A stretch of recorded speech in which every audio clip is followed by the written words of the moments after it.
Hello friends, AP TET prepare అవుతున్నవారు తెలుగు 6వ తరగతి తృప్తి పాఠం నుంచి ఇంపార్టెంట్ కంటెంట్ ఇందులో 2 మినిట్స్లో 2 మార్క్స్ రావడానికి చాలా ఇంపార్టెంట్. చూద్దాం. తృప్తి పాఠ్యభాగం యొక్క ప్రక్రియ, కథానిక, ఇతివృత్తం.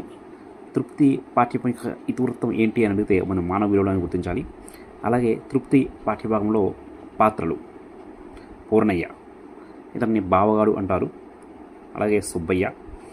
ఉద్దేశం చూసినట్లయితే తృప్తి పాఠ్యభాగం యొక్క ఉద్దేశం సాటి మనుషుల తృప్తి, సంతోషం కోసం పనిచేయడంలోనే నిజమైన సంతోషం, తృప్తి ఉన్నాయని కథ ద్వారా తెలియజేయడం ఈ పాఠ్యం యొక్క ఉద్దేశం. కవి చూసినట్లయితే తృప్తి పాఠ్యభాగం యొక్క కవి పేరు సత్యం సంక్రమించి. ఈయన యొక్క కాలం చూసినట్లయితే 3/3/1937 నుంచి 21/5/1987 వరకు ఉంది. ఈయన యొక్క జన్మస్థలం గుంటూరు జిల్లా అమరావతి.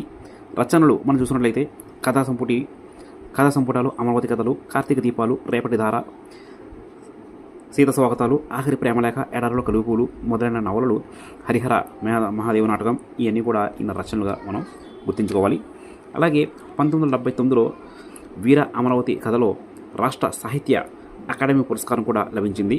మరి తృప్తి పాఠం, ప్రస్తుత పాఠం అనేది వీరు రాసిన అమరావతి కథలో నుంచి తీసుకొనబడింది. అయితే పాఠం యొక్క ముఖ్యాంశాలు ఇప్పుడు గమనిద్దాం. మనం పాఠంలో ఏమున్నాయి అనే విషయం చూసినట్లయితే పూర్ణయ్యను అందరూ ఏమని అంటారు అంటే ఇక్కడ బావగారు. చూడండి, బావగాడు అంటారు. పూర్ణయ్యను అందరూ కూడా బావగాడు అంటారు.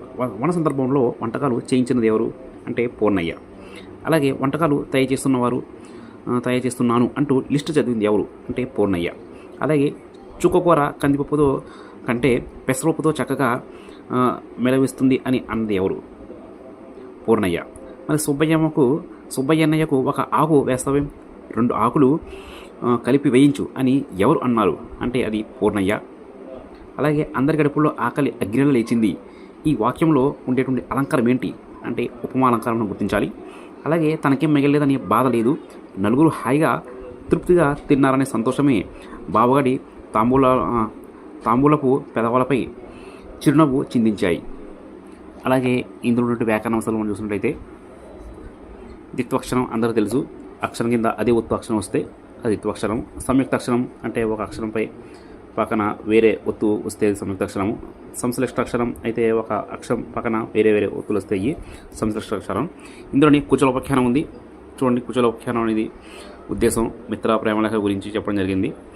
మిత్ర ప్రేమ గురించి తెలియజేయడం ఈ పాఠం ఉద్దేశం. అయితే ఈ యొక్క వీడియోను లైక్ చేయండి, షేర్ చేయండి, సబ్స్క్రైబ్ చేయండి. మరిన్ని వీడియోలు తీయడానికి అవకాశం ఉంటుంది. Thank you one and all.